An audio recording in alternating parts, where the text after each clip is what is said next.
Mais uma vez, 5 horas da manhã, nosso primeiro vídeo do dia. Eu peço encarecidamente aquele like para ajudar a gente a impulsionar esse vídeo, para poder difundir o nome do Esporte Clube Bahia, para poder celebrar essa excelente rodada.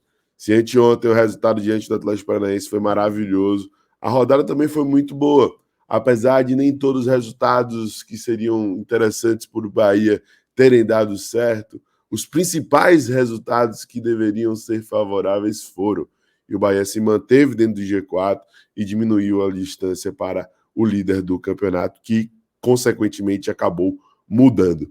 A gente vai falar sobre isso aqui, iremos trazer a análise da galera do Troca de Passes, sobre essa disputa ali em cima, e iremos também analisar os próximos embates, os próximos confrontos, o próximo dele já amanhã diante da equipe do Cuiabá. Bora que bora para mais um conteúdo aqui no canal.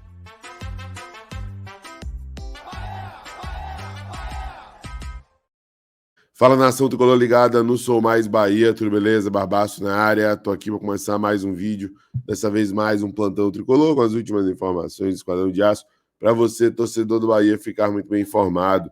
Chegou, deixa o like, se inscreve, ativa o sino, no mínimo 3 conteúdos por dia, claro, compartilha com geral para dar aquela moral muito importante para a gente. Vou colocar na tela o troca de passes de ontem, para a gente poder entender um pouco melhor essa disputa ali em cima e trazer também a percepção dos comentaristas, Alex, Mansur, Diniz, sobre essa disputa, né? O Bahia já considerado entre os principais times, considerado na lista dos que brigam hoje pelo título do campeonato, e isso é muito bom. Depois eu falo porque eu acredito que o Bahia tem condições de continuar brigando ali em cima, levando em consideração a nossa sequência seguinte e também o segundo turno. Agora, Alex, a tabela de classificação mostra ali uma subida do Atlético, ganha 2 posições, vai a 21 pontos, contra 33 hoje do Botafogo. São 12 de diferença. Até a pergunta para o Guilherme Arana foi mais ou menos nesse sentido, se ainda dá para sonhar e tal. São 12 pontos. A gente vai chegando quase na metade do campeonato, né? Faltam 3, como eu disse no início do programa, para terminar o primeiro turno.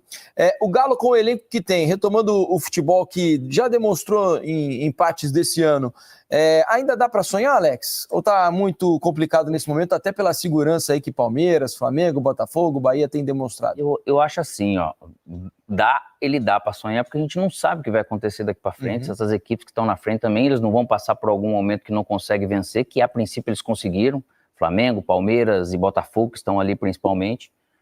Você não pode deixar prolongar muito esse momento ruim, então correr atrás não é fácil. A gente sabe que futebol em 10 rodadas, aí, em 5 rodadas, pode acontecer realmente algumas surpresas, porque você não sabe de lesão ainda, tem alguma data FIFA, tem sei lá o que pode acontecer no futebol.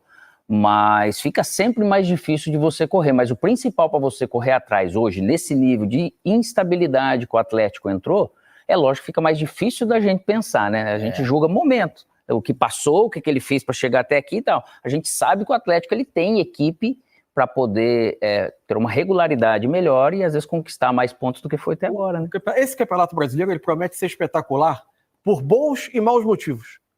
Bons porque eu acho que tem muitos times jogando bem, inclusive times de bloco intermediário jogando num nível alto. Times que talvez não cheguem para título, mas que jogam em alto nível. Agora, por razões ruins, é porque é um campeonato dividido em vários campeonatos diferentes. A primeira parte é disputada com os elencos que dão a largada no campeonato. Depois tem uma fase que durou quase um quarto do campeonato, que foi essa de Copa América, com desfalques importantíssimos e que desnivelaram esse balanço competitivo. Alguns times sofreram muito mais do que outros. Quando somaram desfalque a lesões de um calendário com jogo a cada 3 dias, Flamengo e Atlético, para mim, foram os 2 times que mais sofreram.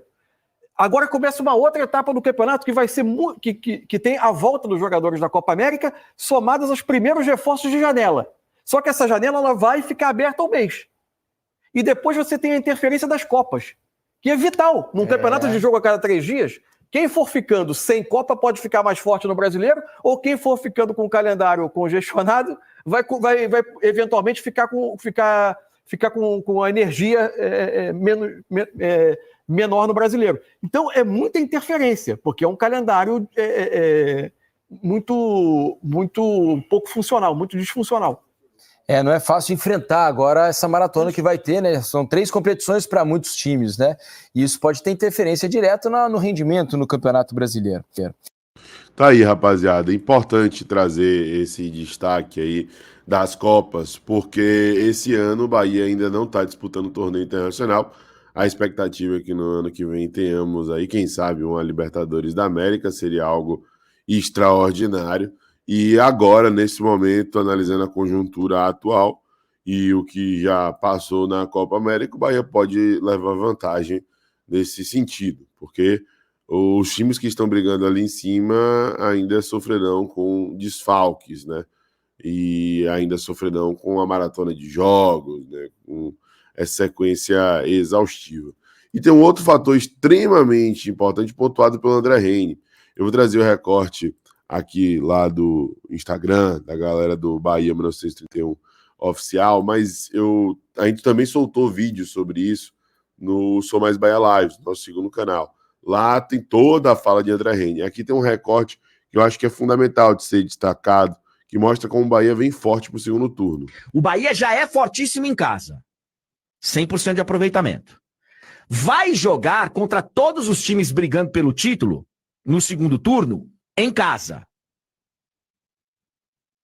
Se começar a beliscar e fazer esses triunfos aí, conquistar esses triunfos fora, não vai sair da minha lista de favoritos. Eu tenho que tirar um. Daqui a algumas rodadas eu vou ter que tirar um.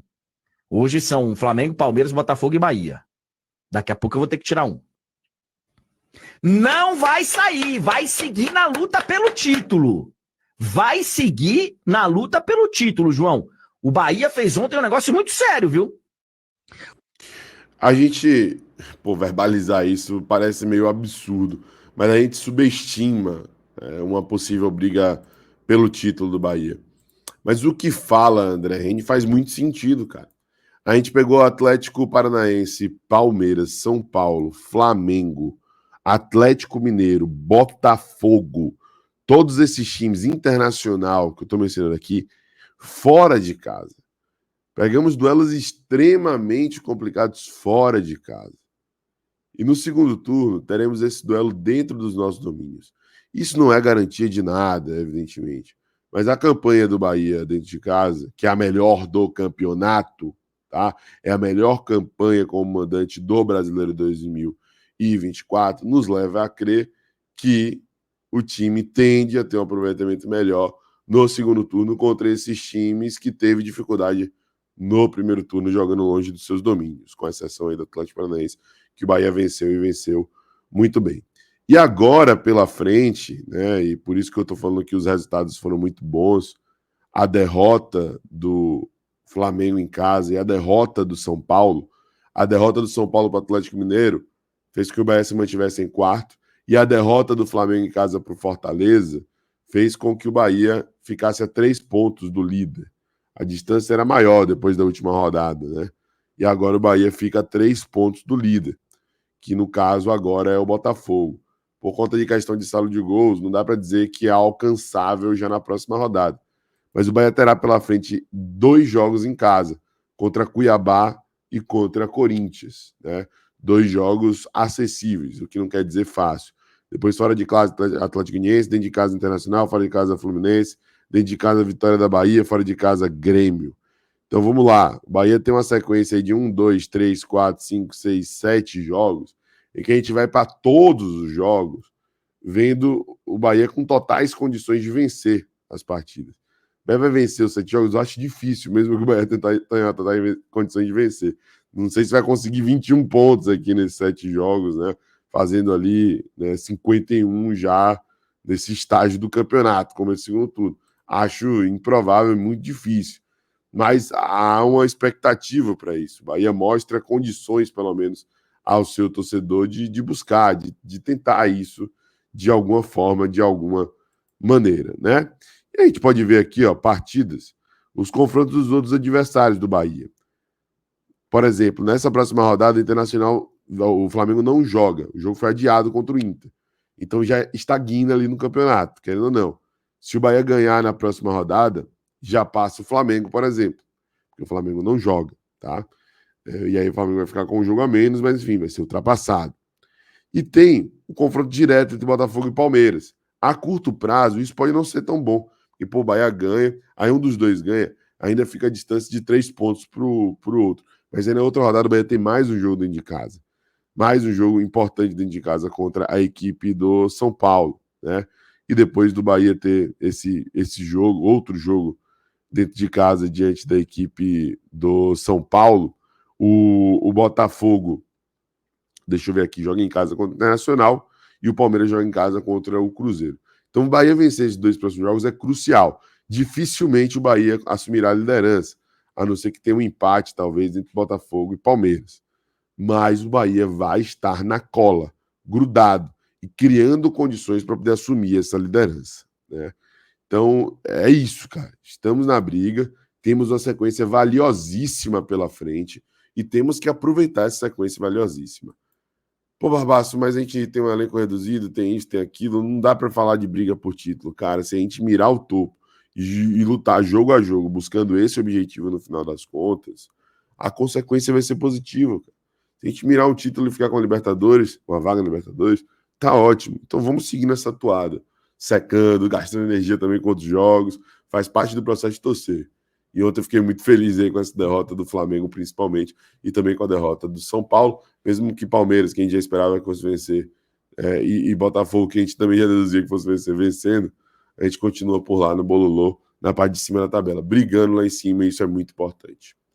Bom, gente, se gostou do vídeo, já sabe, deixa seu like, se inscreve, ativa o sininho, compartilha, um abraço, até a próxima, eu sou Mais Bahia, eu sou Mais do Nordeste, e você?